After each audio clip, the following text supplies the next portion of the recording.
Hello, എന്താണ് ഒരു വിഷമം ആലോചന?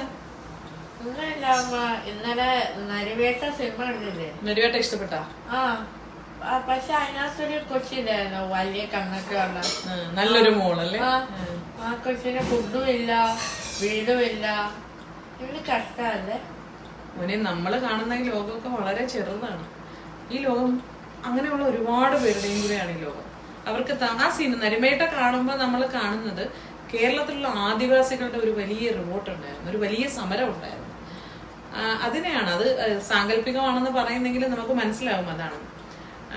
ഞങ്ങളൊക്കെ അത് ആ സമയത്ത് വലിയൊരു ചർച്ചയായ സംഭവമാണ്. ആക്ച്വലി ആ സിനിമ പറയുന്ന ആ കൺസെപ്റ്റ് അവിടെ നിൽക്കട്ടെ, പക്ഷെ ആ ആദിവാസികൾക്ക് സ്വന്തമായി ഭൂമിയില്ലാതെ, ഭൂമിയുടെ മക്കളാണ് ആദിവാസികൾ, പക്ഷെ അവർക്ക് സ്വന്തമായി ഭൂമിയോ വീടോ ഭക്ഷണമോ ഒന്നും ഇല്ല. ഗവൺമെന്റിന്റെ ഒരുപാട് പ്രോജക്റ്റുകളും ഒരുപാട് കാര്യങ്ങളും അവർക്കായി ഉണ്ട്, പക്ഷെ അത് അവരിൽ എത്തിപ്പെടുന്നില്ല. ഇത് കൂടാതെ അവർ ഒരുപാട് സമരങ്ങൾക്ക് ശേഷമാണ് അവർ ഇച്ചിരിയെങ്കിലും മുമ്പോട്ട് വന്നിട്ടുള്ളത്. ഇതുപോലുള്ള കുഞ്ഞുങ്ങൾ അതിപ്പോ ആദിവാസികളായിക്കോട്ടെ, ഫലസ്തീനിലായിക്കോട്ടെ, എവിടെ ആയിക്കോട്ടെ, ഇങ്ങനെ യുദ്ധത്തിന്റെ കാരണം അല്ലെങ്കിൽ അങ്ങനെ പല കാരണങ്ങൾ കൊണ്ട് ലോകത്തുണ്ടായ ടെററിസം കാരണമൊക്കെ ഒറ്റപ്പെട്ടു പോയ, അനാഥരായി പോയ ഒരുപാട് കുഞ്ഞുങ്ങളുമുണ്ട്. നമ്മളെപ്പോഴും കാണുന്ന നമ്മുടെ ചുറ്റുമുള്ള കുട്ടികളെയാണ്. നരിവേട്ട പറയുന്ന കഥ ഭയങ്കര നല്ലതാണ്. ഒരു കാര്യം കൂടെ ആ സിനിമ ഭയങ്കരമായി പറയുന്നുണ്ട്.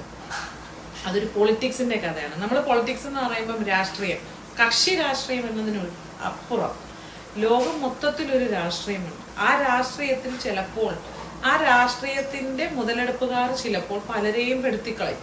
ഇതിനകത്ത് ആ പോലീസുകാരനാണ് പെട്ടുപോകുന്നത്. നമുക്കറിയാം, കണ്ടപ്പോൾ ശരിക്കും നമുക്ക് കരച്ചിൽ വന്നുപോയില്ലേ? അയാൾ എന്ത് നിസ്സഹായനായിപ്പോയി. ആ സുരാജ് ചെയ്ത റോള് ഭയങ്കര നല്ലൊരു റോളാണ്. ആ മനുഷ്യനെ പെടുത്തിയാണ് മറ്റുള്ളവർ വിജയിക്കുന്നത് അല്ലേ? അപ്പൊ ഈ ലോകം മൊത്തത്തിൽ അങ്ങനത്തെ ഒരു പൊളിറ്റിക്കൽ സംഭവമുണ്ട്. അതുകൊണ്ടാണ് നമ്മൾ എപ്പോഴും പറയുന്നത് ഇതിൽ നിന്നൊക്കെ രക്ഷപ്പെട്ട് ജീവിക്കണം, പെട്ടുപോകരുത്. അപ്പൊ അങ്ങനെ നമ്മളൊരു വിഷയത്തിൽ പെട്ടുപോകാൻ, നമ്മളെ പെടുത്താൻ ഒരുപാട് പേരുണ്ടാവും ചുറ്റും. കാരണം എല്ലാവർക്കും ഒരാളെ ബലിയാടാക്കിയാണ് ആളാവുന്നത്. ഈ സിനിമ പറഞ്ഞു വെക്കുന്ന കഥ കേരളത്തിൽ നടന്നതാണ്. പക്ഷെ നമ്മുടെ മക്കൾ, അതായത് നിങ്ങളുടെ പ്രായത്തിലുള്ള പല മക്കൾക്കും അറിയില്ല. ഇതൊക്കെ അറിഞ്ഞിരിക്കേണ്ട കാര്യങ്ങൾ തന്നെയാണ്. നല്ലൊരു സിനിമയാണ്, പറ്റിയ എല്ലാവരും പോയി കാണണം. എല്ലാവരും കണ്ട മക്കൾക്ക് അത് പറഞ്ഞു കൊടുക്കണം. ഇങ്ങനെയൊക്കെയും ലോകമുണ്ട് എന്ന് പറഞ്ഞു കൊടുക്കണം. ഓക്കെ.